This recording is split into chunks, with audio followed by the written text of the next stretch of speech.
O TV Elas por Elas é um espaço de formação política voltado para mulheres.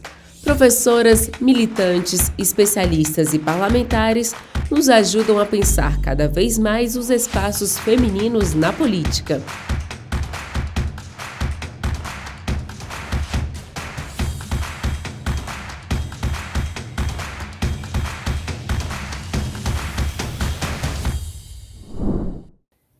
Olá, me chamo Josiane Borges, sou assistente social e estou atualmente gerente de enfrentamento à LGBTfobia na Superintendência de Direitos Humanos da SASC. Então estamos aqui para falar de um grande tema que é sobre as mulheres LGBTs nos espaços de poderes e também em espaços partidários, onde a gente vê que podemos estar atuando de melhor forma para a promoção da cidadania e dos direitos humanos para a população LGBT. Vemos a importância dessas mulheres dentro do sistema esse que ainda é perverso, que ainda vem matando todos os dias a população de mulheres LGBTs por conta do não respeito à identidade de gênero. Então, é muito importante nós termos essa eficácia de políticas públicas e principalmente o respeito à garantia desses direitos. Haja visto que nós vivemos em uma sociedade que ainda é injusta e perversa e que vem matando todos os dias a população de travestis e transexuais e também mulheres lésbicas. E isso por conta do não respeito a essa identidade de gênero. O dossiê de mortes e violências contra a população LGBTI+, no Brasil, mostrou que durante o ano de 2021 ocorreram 316 mortes LGBT de forma violenta no país. Destas mortes, 285 foram assassinatos, 26 suicídios e 5 por outras causas. Nós vemos que o Brasil é reconhecido como o país que mais mata a população de travestis e transexuais. E é nesse momento que nós também vemos essa controvérsia, porque no momento em que a gente mais mata, também nós somos o país que mais utilizamos da pornografia trans. Nós somos o país também que mais utilizamos a mão de obra de travestis e transexuais. Então veja a controvérsia. É muito importante nós termos políticas eficazes, nós termos também a inserção dessas mulheres dentro do sistema brasileiro, porque a gente sabe que é só dessa forma que a gente vai conseguir estar de alguma forma revolucionando esses espaços. Então hoje nós conseguimos adentrar dentro do governo do estado do Piauí por conta de estarmos atuando diretamente nessas políticas públicas. E é dessa forma que a gente tenta fazer acontecer algumas ações e principalmente tá executando políticas públicas que deem voz e vez para a população de travestis e transexuais. E por que não falar de mulheres trans e mulheres LGBTs? Porque a gente sabe que é nesse momento que a gente vê que a população de travestis e transexuais, assim como as mulheres, são o segmento da sociedade que mais sofrem na pele a dor e a delícia de ser o que é. Veja só, para a gente chegar nesse ponto focal, a gente tem que ver toda a trajetória que perpassa a população de travestis e transexuais, e principalmente das mulheres trans, porque ela começa lá dentro de casa, na família. É nesse momento que a gente vê que os pais não aceitam e não respeitam a minha identidade de gênero. Então, dessa forma, eu sou convidada a sair de dentro de casa. Então, se eu saio de dentro de casa, eu vou morar nas ruas.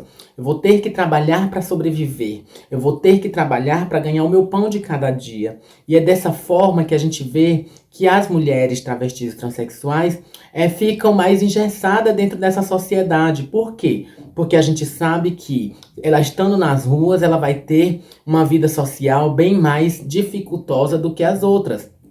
Ela vai ter que ter o direito ter o acesso às escolas. Ela vai ter que ter o acesso à empregabilidade, o que não é uma realidade no Brasil e no mundo. Porque a gente sabe que no momento em que a população, em que as mulheres travestis e transexuais saem de dentro de casa, elas têm essa degradação dos seus direitos cada dia mais decadente. Então, é dessa forma que a gente vê que ela estando nas ruas, ela não vai ter como ter o direito simplesmente à educação. Porque a gente sabe que ela não vai ter tempo de estar adentrando as salas de aula, e mesmo que ela vá para a sala de aula, ela vai lá dentro sofrer também esse preconceito e essa discriminação. E isso pelo simples fato de ser mulher trans, do não respeito à identidade de gênero dela. Imagina só eu chegar com o corpo de Maria dentro de uma sala de aula e ser chamada de João. E é nessa hora que eu também sou convidada a me retirar da sala de aula. Então, é todo um processo que faz com que as mulheres travestis e transexuais venham a cada dia mais serem excluídas da sociedade, a serem excluídas desse sistema que é heteronormativo, é heterossexista. Então, se ela não consegue participar do sistema educacional, ela não vai ter uma qualificação profissional adequada para estar adentrando ao sistema da empregabilidade. Então, se eu não tenho uma educação de qualidade, se eu não tenho uma qualificação profissional, eu não vou conseguir estar entrando no mercado de trabalho. E é dessa forma que a gente vê que só vai menosprezar mais ainda a vida da população trans. Então, se eu não tenho direito à educação, se eu não tenho direito à empregabilidade, eu vou viver às margens da sociedade. Então, eu vou continuar vivendo na prostituição. Não que a prostituição seja um fator ilegal hoje no Brasil, porque a gente sabe que a prostituição hoje é legalizada no Brasil, mas a gente não queria a prostituição como única opção de trabalho para a população trans. A gente queria a prostituição como uma outra opção.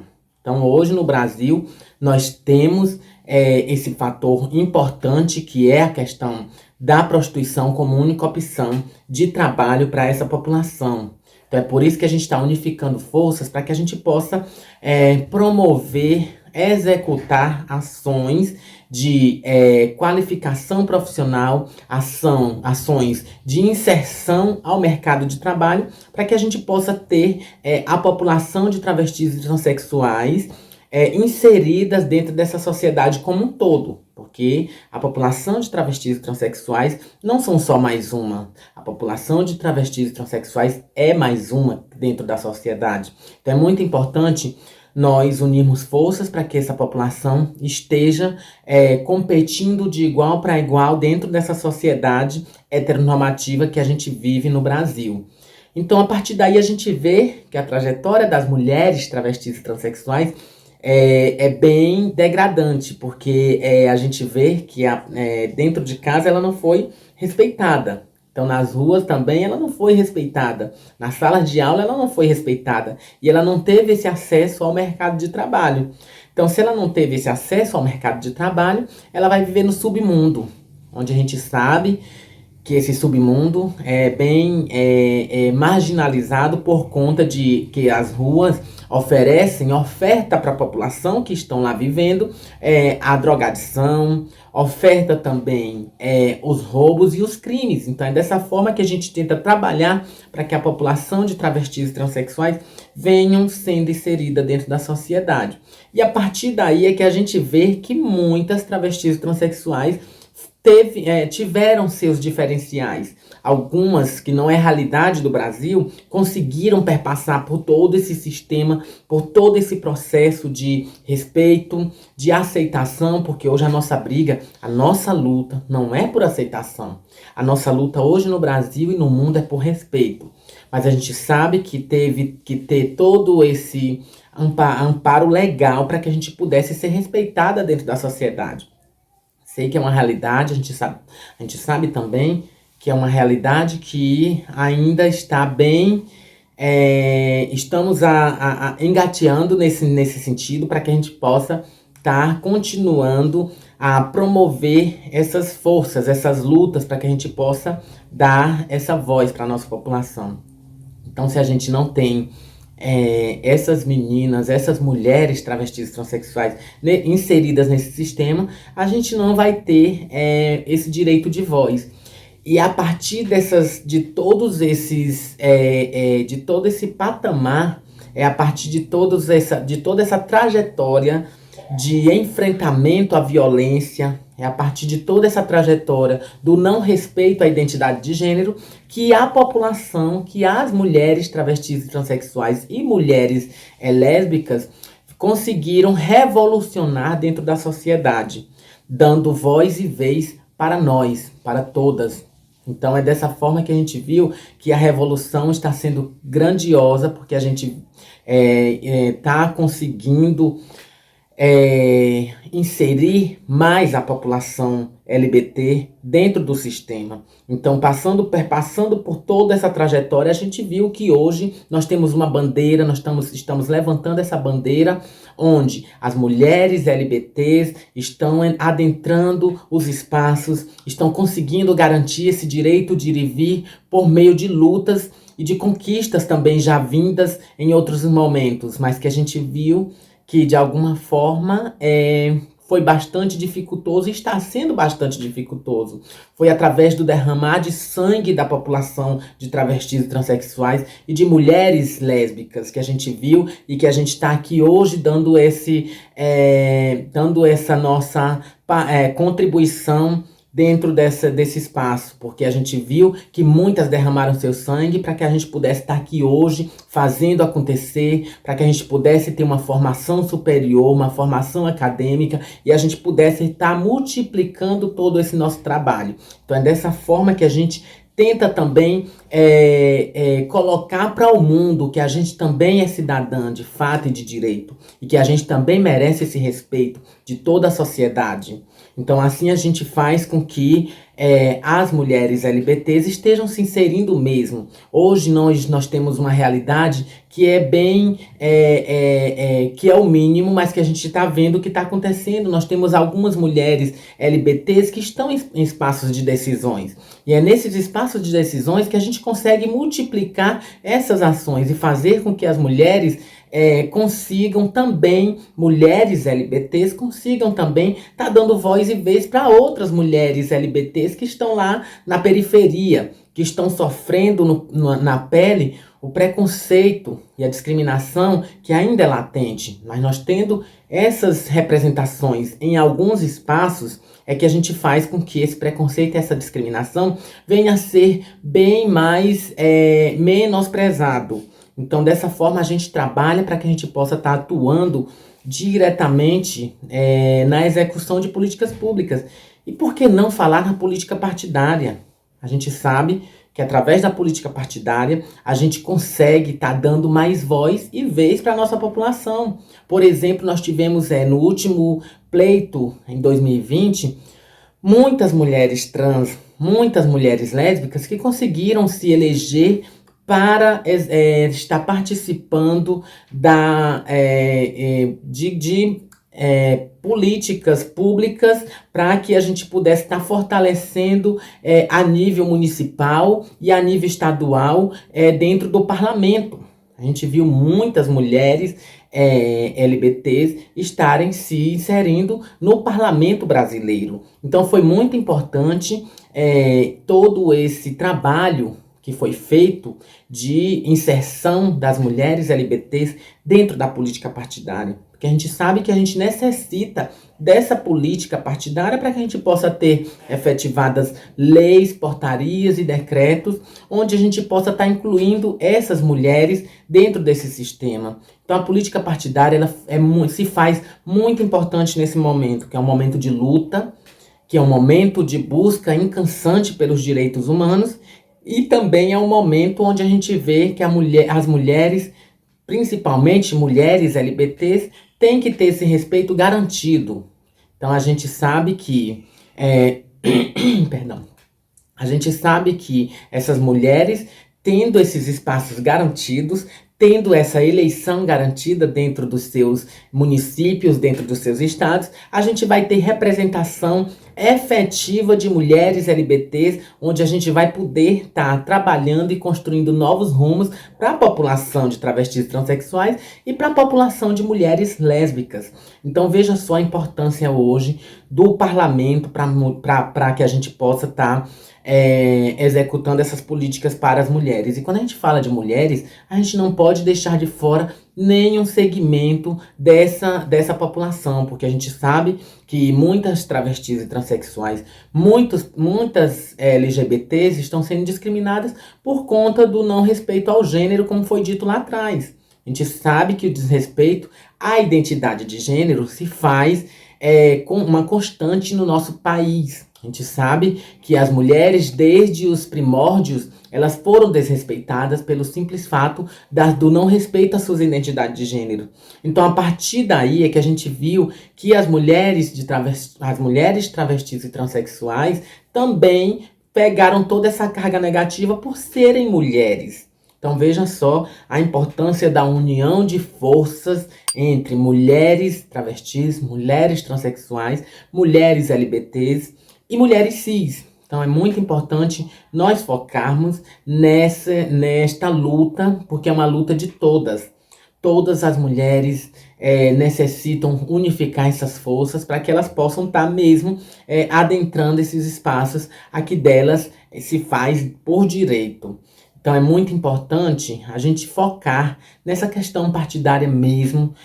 É importante nós focarmos também na inserção dessas mulheres no parlamento, porque se faz necessário hoje no Brasil, se faz necessário hoje no mundo, a gente ter essas mulheres com representatividade, essas mulheres que tenham voz e vez lá nesses parlamentos, no nosso parlamento, para que a gente possa estar desconstruindo esses paradigmas e dando voz e vez e ecoando para o mundo mesmo esse direito de ser da população de mulheres LGBTs. Então, é dessa forma que a gente vem trabalhando, para que a gente possa estar dando essa voz e essa vez para a nossa população. O nosso encontro hoje é para falar um pouco sobre as políticas públicas para as mulheres, e ele vai estar dividido aí em dois momentos. Uma primeira parte, onde a gente vai estar discutindo e pensando como nasce uma política pública, que é essa tal da política pública que a gente tanto fala. Bom, mas primeiro, né, deixa eu me apresentar para vocês, eu sou Karina de Paula, ou como as pessoas me conhecem, né, como Cacau.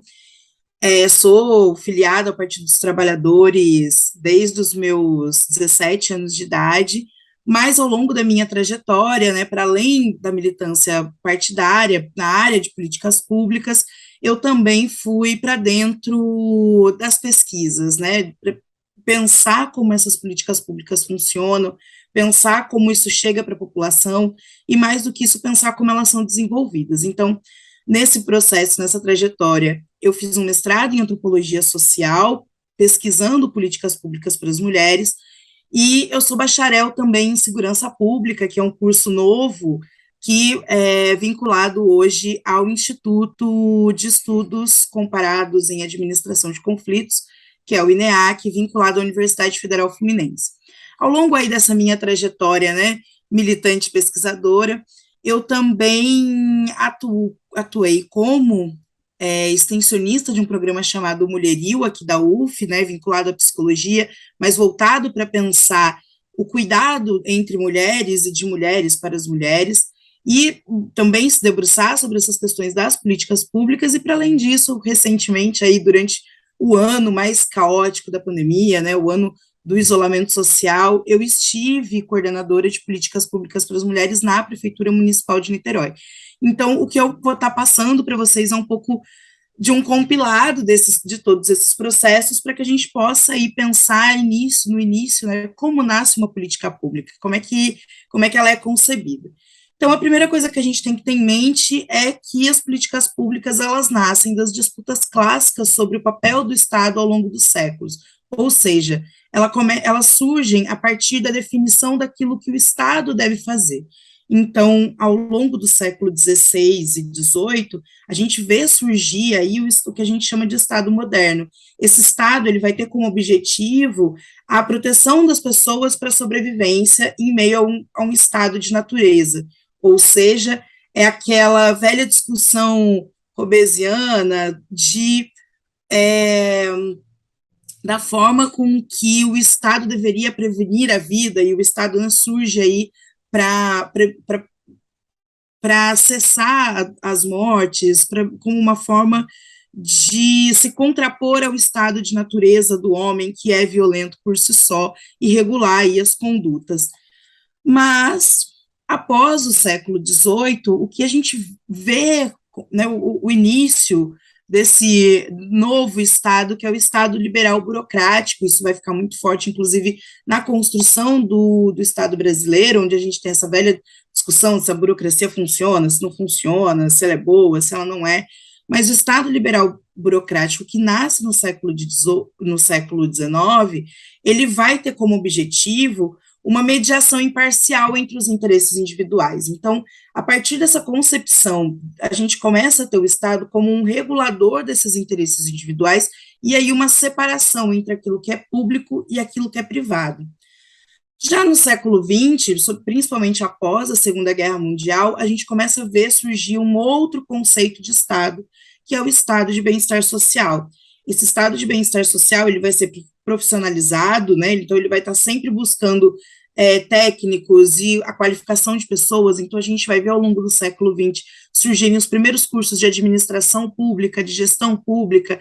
Então a organização da profissionalização desse Estado, da segmentação de determinadas áreas, e esse Estado ele vai estar voltado para equacionar os problemas coletivos, a partir do reconhecimento identitário, cultural, e também fazer a proteção laboral e trabalhar aí com o risco de desemprego. Então, a partir do século XX, a gente tem esse Estado de bem-estar social como um Estado que vai fazer aí uma mediação para equacionar os problemas, não só para dividir aquilo que é de caráter público e aquilo que é privado, ou como essas coisas se dão dentro do ritmo dos ritos burocráticos e do próprio reconhecimento do Estado sobre essas burocracias, mas sim a partir aí de um foco, digamos que nas pessoas e nas atividades que essas pessoas desenvolvem. O que a gente tem que ter em mente, a princípio, uma das primeiras coisas que a gente tem que ter em mente é que o Estado autoritário e o Estado republicano,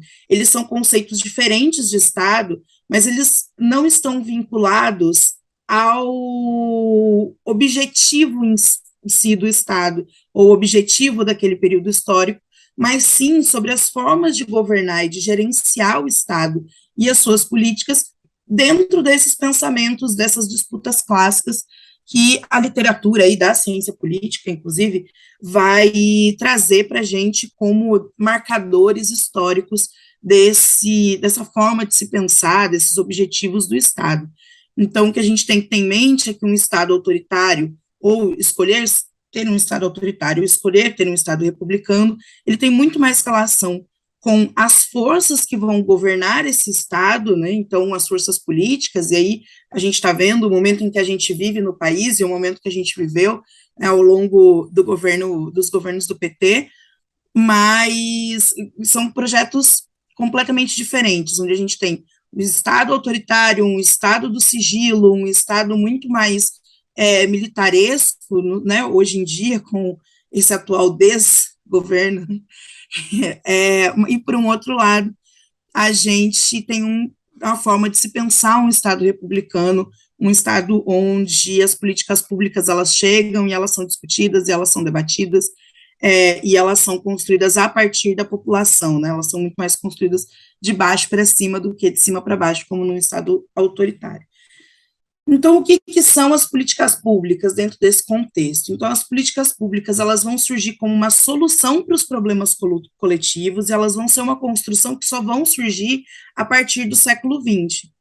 Elas vão se contrapor à concepção de que o Estado vai servir apenas para proteger o território, ou seja, aquele Estado soberano, aquele Estado que deveria ali juntar os seus exércitos para defender aquele pedaço de terra, mas ele vai pensar aí na população, nas pessoas. E uma outra coisa que é importante a gente sempre ter em mente é que na literatura do campo de políticas públicas não existe um único conceito que vai definir essas políticas públicas, o que é, o que não é, cada autor vai trazer de um jeito, mas a gente pode aí fazer uma brincadeira, um quebra-cabeça com essas definições e trazer uma definição instrumental para que a gente possa aqui, né, discutir e aprofundar a aula. Então, quando a gente pensar em política pública ao longo dessa nossa linha de raciocínio, da construção desse nosso curso, a gente vai pensar políticas públicas como um conjunto de medidas que resultam da interação entre diferentes atores. Esses atores, eles vão estar dentro do Poder Executivo, dentro do Parlamento, eles vão estar dentro dos movimentos sociais, dos sindicatos, das organizações, então eles vão estar em diferentes áreas, né, seja de conhecimento ou áreas de atuação, e que eles vão, através de diferentes instrumentos, seja através de lei, incentivo, programas, projetos, atender essa demanda coletiva com o objetivo de mitigar uma problemática social, econômica ou ambiental, ou ainda promover um valor público desejado.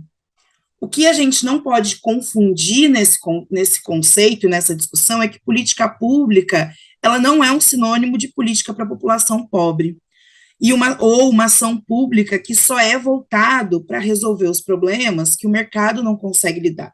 Muito pelo contrário, uma política pública, ela vai aí ordenar e construir tudo aquilo que a gente compreende como ação do Estado, como ação do poder público, inclusive, né, nas 3 esferas, no poder executivo, legislativo e judiciário, que muitas vezes a gente fica preso ali, né, no imaginário do executivo.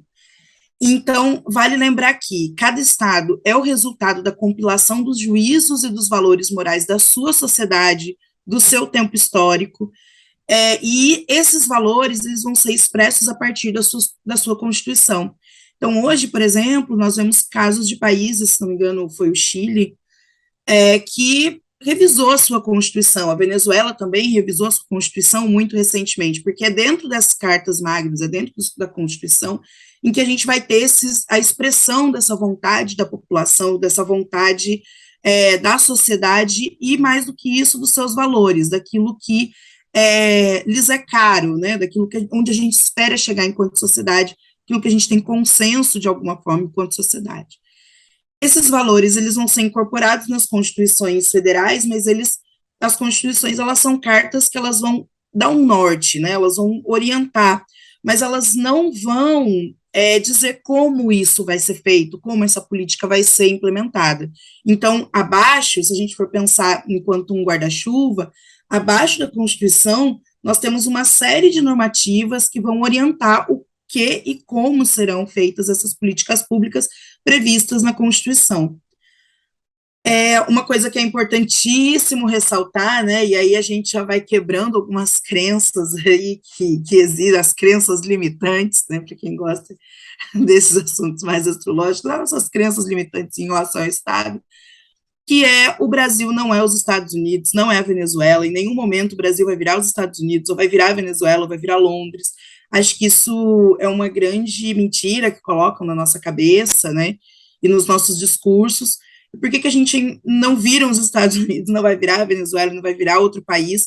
Porque nós possuímos os nossos princípios, e esses princípios, enquanto sociedade, eles são moldados pela nossa história, né, e a partir do momento que eles são moldados pela nossa história, que ele está dentro das nossas leis, da nossa Constituição, e vai aí tecendo isso que a gente chama de sociedade, de vida em sociedade e de vida pública, a gente também tem aí o entrecruzo da nossa própria compreensão do que são as políticas públicas voltadas para a Declaração dos Direitos Humanos. Acho que uma coisa interessante para a gente pensar é a própria discussão e a diferenciação entre indivíduo e pessoa, que alguns autores das ciências sociais, sobretudo da sociologia e da antropologia, vão nos chamar a atenção que, no Brasil, indivíduo e pessoa são categorias diferentes, né? Se a gente for pegar a nossa tradução ainda da Declaração dos Direitos Humanos, for lá no site do Itamaraty, a gente vai ver, no nosso caso, para as mulheres, essa sensibilidade ela ainda é um pouco maior, porque a gente não está falando de direitos humanos, mas direito do homem. Então, isso vai trazer alguns símbolos e alguns significados que têm relação intrínseca com os valores da nossa sociedade. Às vezes a gente acha que é só uma palavrinha, mas essa palavrinha ela vai abrir um leque de discussões para a gente, que vai aí, inclusive, orientar o nosso imaginário. E aí, gente, e aí, companheirada? Eu sou Brisa, tenho 24 anos, sou vereadora aqui de Natal, no Rio Grande do Norte, pelo Partido das Trabalhadoras e dos Trabalhadores. Sou estudante de História, me considero uma mulher negra, uma mulher bissexual. Agradeço o convite para estar participando aqui desse espaço hoje, para falar um pouco dos desafios que nós, mulheres LGBTs, né, mulheres lésbicas, bis e transexuais enfrentam ainda hoje quando chegam no parlamento, quando assumem uma legislatura. Então, queria começar dizendo que tenho muito orgulho de, desde o processo da nossa campanha, a pauta LGBT ter sido um dos nossos eixos centrais do programa que a gente apresentava, em termos de projeto, em termos de proposta, mas também em termos de defender, de dar visibilidade, de dizer que não há nada de errado, que não há nada para se esconder. Algumas vezes, nesse período de campanha, eu cheguei a ouvir de algumas pessoas dizendo: acho que você não precisava dizer por aí que é bissexual, acho que você talvez não precisasse colocar isso no seu material, será que não pode te prejudicar? E eu sempre tive muita certeza em responder que não, isso não vai me prejudicar, porque eu não quero o voto dos LGBTfóbicos. Eu quero entrar no parlamento para defender com muito orgulho que nós existimos, nós resistimos e nós não precisamos nos esconder para chegar até esse espaço aqui, que é o espaço institucional. Infelizmente, muitos vereadores, vereadoras, parlamentares como um todo, que são LGBTs, não podem assumir a sua sexualidade por estarem nesse espaço e acharem, considerarem que seria um problema. Eu acho que faz parte, é pedagógico, faz parte desse processo, dessa nova cultura política que a gente quer construir, a de dizer que a gente vai chegar aqui dentro e vai subir na tribuna de cada Câmara Municipal falando, qual o lugar de fala que a gente tem. E o meu lugar de fala é o lugar de fala de uma mulher bissexual que tem essa vivência, que já ouviu muitas vezes que estava indecisa, que viveu na sua história o próprio processo de pensar que precisava definir mais a sua sexualidade, até entender que não precisava, porque nós bissexuais também existimos. E é com muito orgulho, é por conta de tudo isso que eu fiz questão de apresentar aqui dentro da Câmara Municipal de Natal o projeto de lei que colocou no calendário oficial do município o Dia da Visibilidade Bi. Nós já temos aqui em Natal no nosso calendário o Dia da Visibilidade Trans, já temos o Dia do Orgulho LGBT, o Dia da Visibilidade Lésbica, mas nunca ninguém tinha proposto e tinha lembrado, tinha colocado o Dia da Visibilidade Bissexual. Nós já conseguimos aprovar, a lei já foi sancionada. E esse ano, muito em breve, em setembro, é o nosso grande dia. Estou ansiosa para a gente poder festejar. E para além disso, claro, ainda existem muitos desafios, não só por ser uma mulher bissexual, mas por apresentar uma série de conjunto de proposições, de projetos de leis que tratam desse tema, que defendem essa população e que não necessariamente são só para essa população, mas que traz um olhar. E aí eu queria compartilhar aqui duas experiências. A primeira foi do processo que a gente construiu no projeto de lei da dignidade menstrual, um projeto de lei muito importante, enfim, nacionalmente ganhou muita força e nós já tínhamos apresentado aqui no município de Natal, conseguimos trazer ele para votação no plenário em regime de urgência, que é justamente o projeto de lei que trata da distribuição de absorventes para pessoas em situação de vulnerabilidade.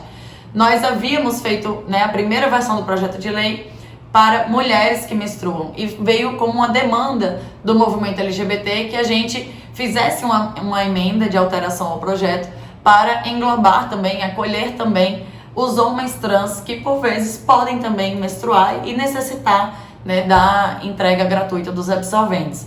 E aí a gente definiu alterar então o nosso projeto de lei para pessoas que menstruam. Quando a gente foi para a votação do plenário, isso gerou muita surpresa no conjunto dos vereadores e muita curiosidade, porque de fato eles não entendiam quem seriam essas outras pessoas que não são mulheres e que também menstruam. Como que podia alguém que não é mulher também menstruar? E aí a gente solicitou, e a sessão foi suspensa por 5 minutos para que a gente pudesse, de fato, explicar para o conjunto dos vereadores que existe, na população LGBT, algumas pessoas, o conjunto dos homens trans que poderiam também precisar daquela política pública e que se a gente colocasse que aquela política ia atender só a mulheres, nós estaríamos excluindo essas pessoas. E aí a gente conseguiu sensibilizar o conjunto dos vereadores e conseguiu aprovar o projeto de lei do jeito que o movimento LGBT tinha pedido pra gente e atendendo a toda a população. Eu sou muito feliz por esse processo e acho que foi muito didático, muito pedagógico, muito enriquecedor para todo mundo. Um outro projeto de lei, que não era nem da nossa autoria, um projeto de lei de um outro vereador que tratava sobre a questão da doação de sangue. Nós aqui temos esse problema, assim como em vários lugares, né, do país, os bancos de sangue, de doação de sangue, precisam ser repostos, precisam sempre ser abastecidos, e claro, a gente, né, apoia, inclusive, se você puder, doe sangue.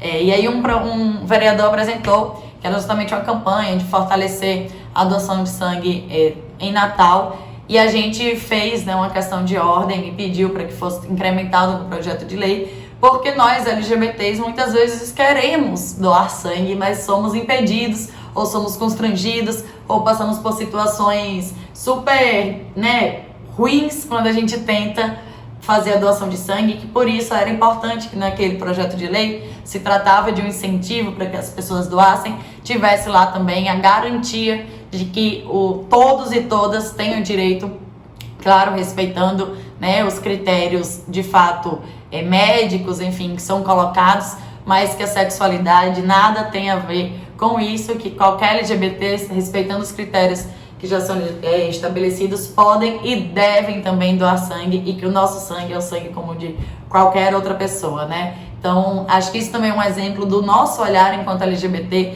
dentro do parlamento, em projetos de leis que não necessariamente, né, são específicos para essa população, mas que tratam, até porque nós LGBTs vivemos o todo da sociedade. A gente vive a saúde, a gente vive a educação, a gente vive o transporte, então...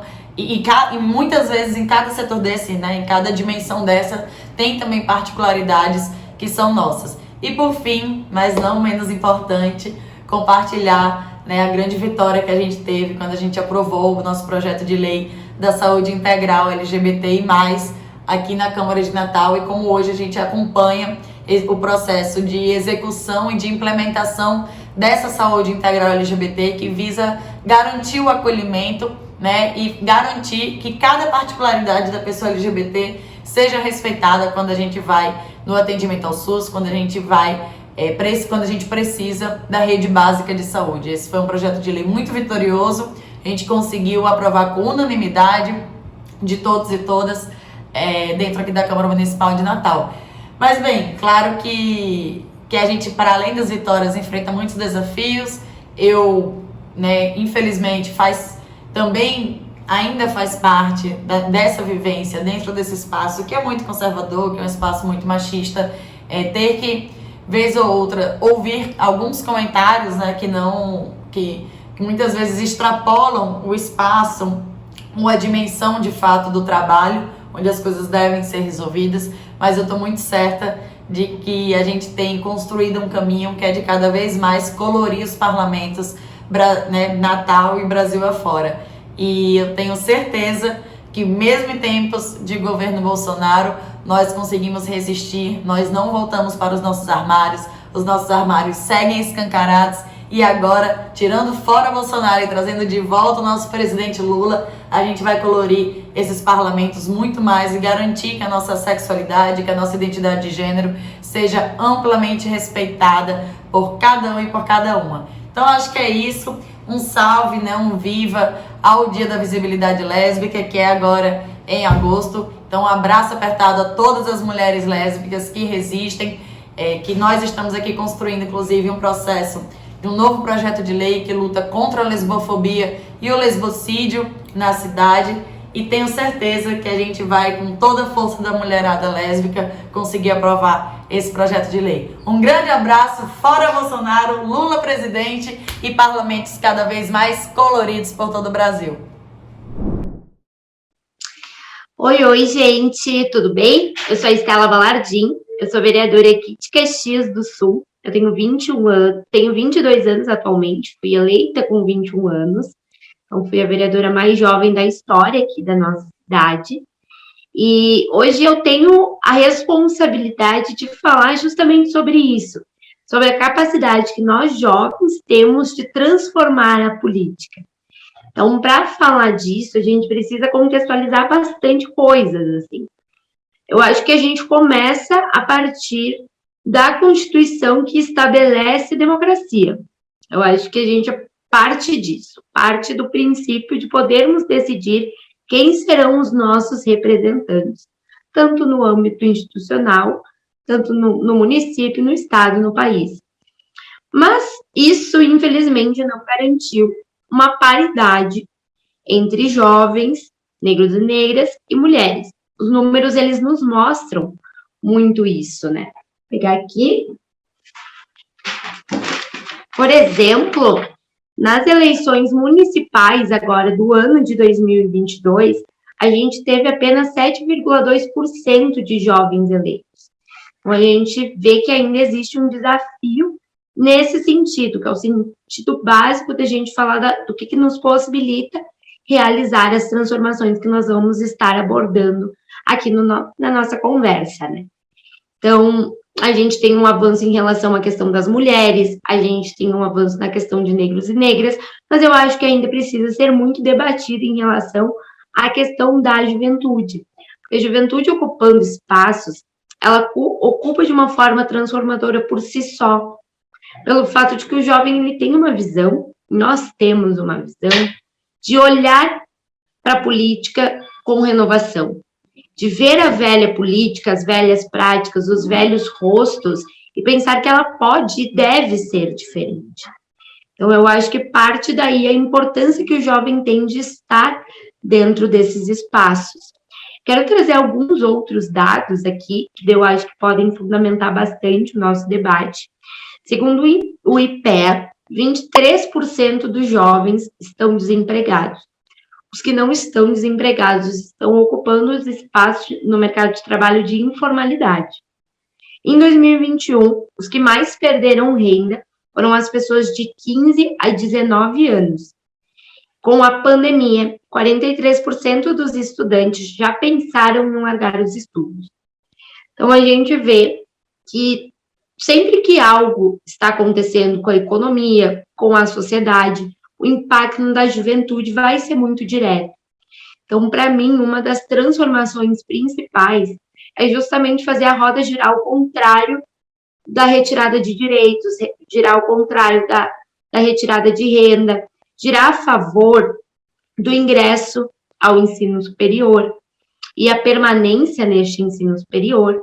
A juventude sempre esteve presente nessas lutas em prol da educação pública de qualidade, quando a gente fala das nossas escolas, de como que é o modelo de ensino atualmente e qual que é o modelo de ensino ideal para formar jovens pensantes, questionadores, que inclusive cada vez mais se sintam instigados a estarem nesses espaços.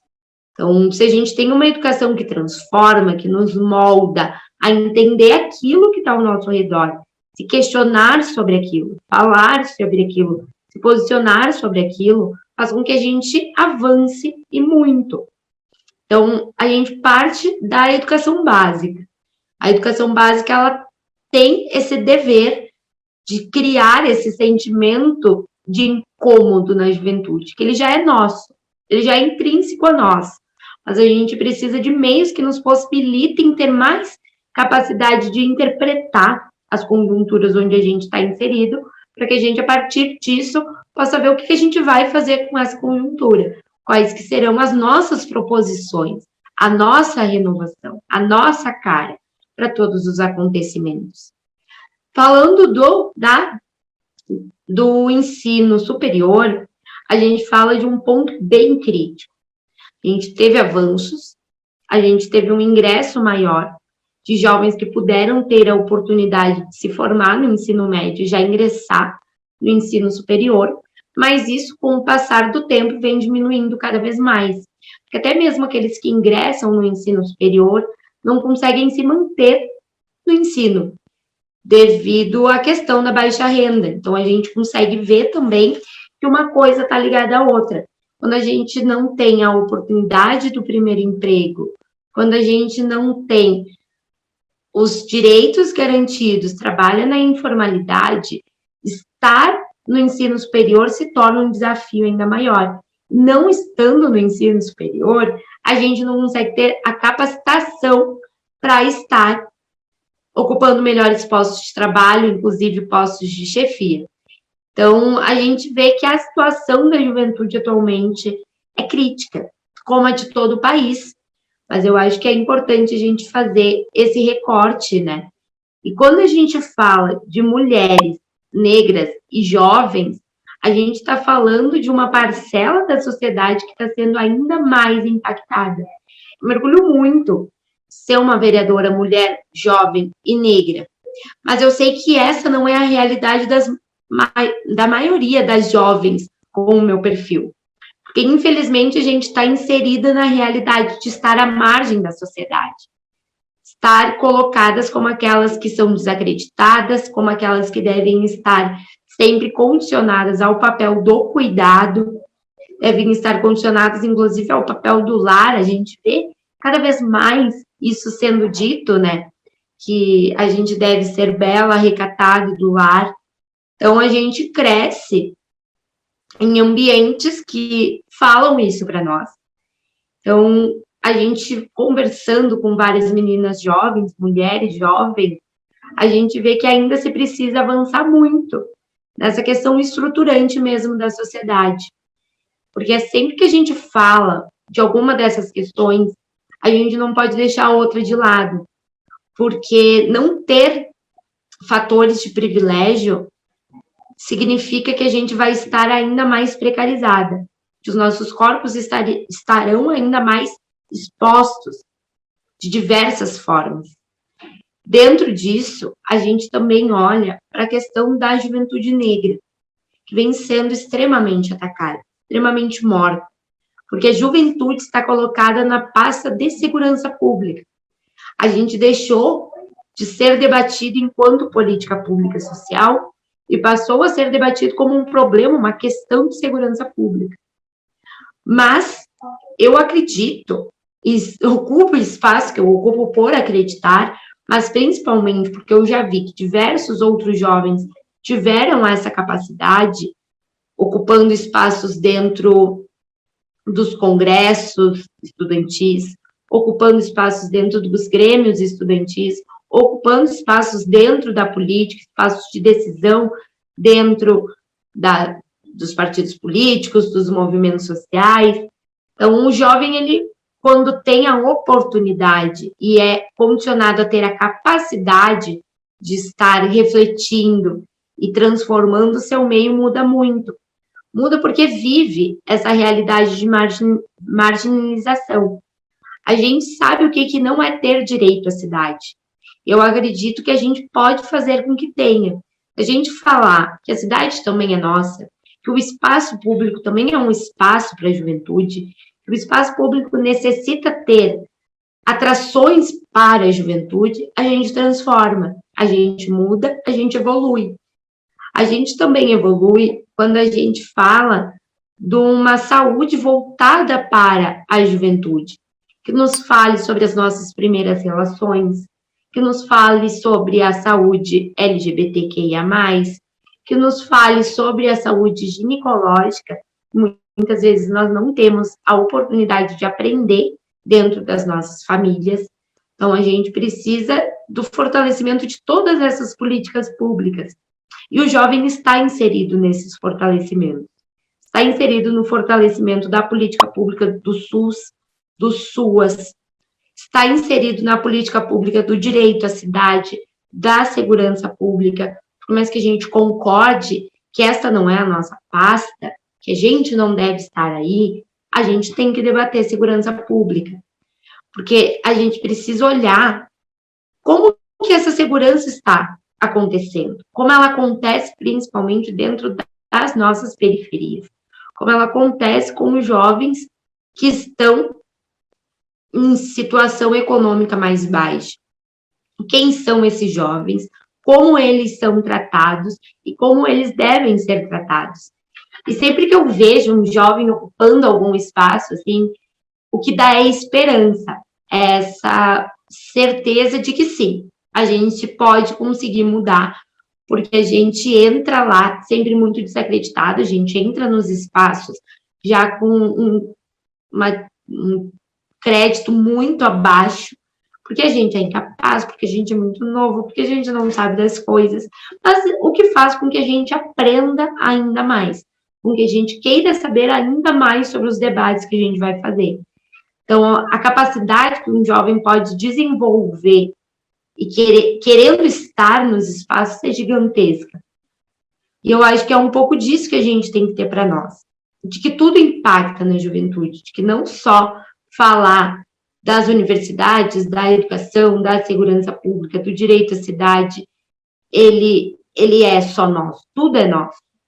Porque nós também estamos construindo, ou devemos construir, a sociedade que nossos filhos irão morar, que nós iremos morar quando a gente não for mais jovem, que nós iremos passar a nossa velhice.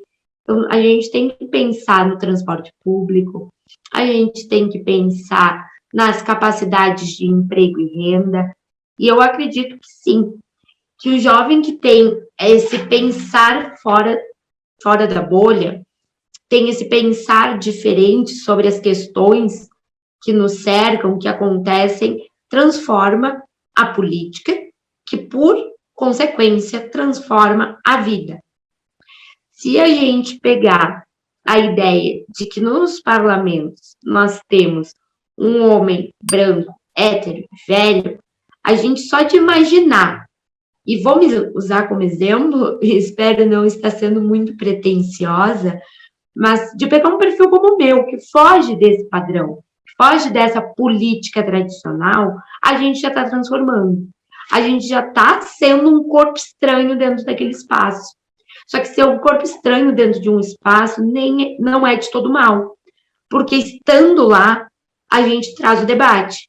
Um debate que não necessariamente a gente precisa falar. Ele já está estampado em nós. A gente, quando está no local, já está estampado em nós, que somos jovens ocupando espaços. Isso faz com que mais jovens tenham a vontade e a crença de que podem ocupar. Mas, para além da institucionalidade, eu acho que a juventude ela também tem um papel transformador nos movimentos sociais e estudantis. Eu acho que a juventude ela tem uma garra, ela tem uma energia, justamente porque os companheiros que nos antecedem já lutaram anos para que a gente possa estar aqui. Então, essa garra, essa energia da juventude pulsa os movimentos sociais, faz com que eles ajam em diversas esferas, de diversas maneiras. Então, a gente vê diversas conquistas, por exemplo, da união da UNE e da UBS, realizada por estudantes, por jovens.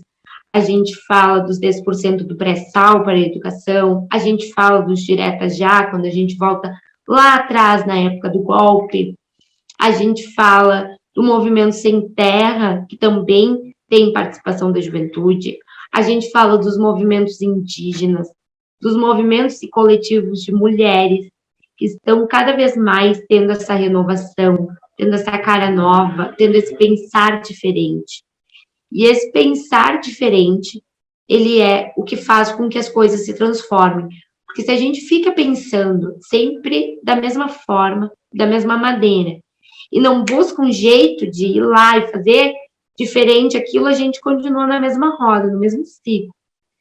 E, para mim, e eu posso, inclusive, talvez, estar sonhando alto demais, mas eu acho que o jovem, ele rompe esse ciclo. Porque a gente, querendo ou não, cresce, se desenvolve, nasce em uma outra sociedade. A gente é privilegiado, sim, por hoje em dia poder estar aqui, por exemplo, ministrando, por mim poder estar aqui, por exemplo, ministrando essa aula. Eu poder estar aqui falando sobre isso já quebra esse ciclo. Eu acho que é justamente nesse sentido que a gente tem que ter cada vez mais força, né? A juventude, além de tudo, ela é sinônimo de diversidade, de pluralidade de rostos, de cores, de sabores. A juventude, ela tem essa irreverência, ela tem essa árdua tarefa de modificar a estrutura social, mas eu acho que a gente não pode desistir. A gente tem que saber que os desafios são muitos, são enormes, mas que sim passa pelas nossas mãos. Passa pela mão de uma jovem mulher negra mudar a sociedade. E a gente precisa cada vez mais que isso seja dito, para que cada vez mais esse número de 7,2% aumente, para que mais jovens ocupem espaços de decisão dentro dos movimentos sociais, para que mais jovens ocupem espaços dentro das institucionalidades, para que as decisões também sejam nossas, e que a gente possa decidir sobre os nossos corpos, sobre as nossas vidas, sobre as nossas necessidades. Então, um pouquinho disso que eu queria deixar aqui para vocês hoje, que a gente pudesse refletir na importância de aumentar o espaço para a juventude, porque a juventude transforma com a sua diversidade, com a sua felicidade, com o seu esperançar, transforma de forma afetiva, transforma de forma pensante, de forma crítica e inovadora. Mas é isso, gente. Muito obrigado pela atenção de vocês. Beijo. Todas as aulas estão disponíveis na playlist TV Elas por Elas Formação, no canal da TV PT no YouTube ou em formato de podcast no Spotify.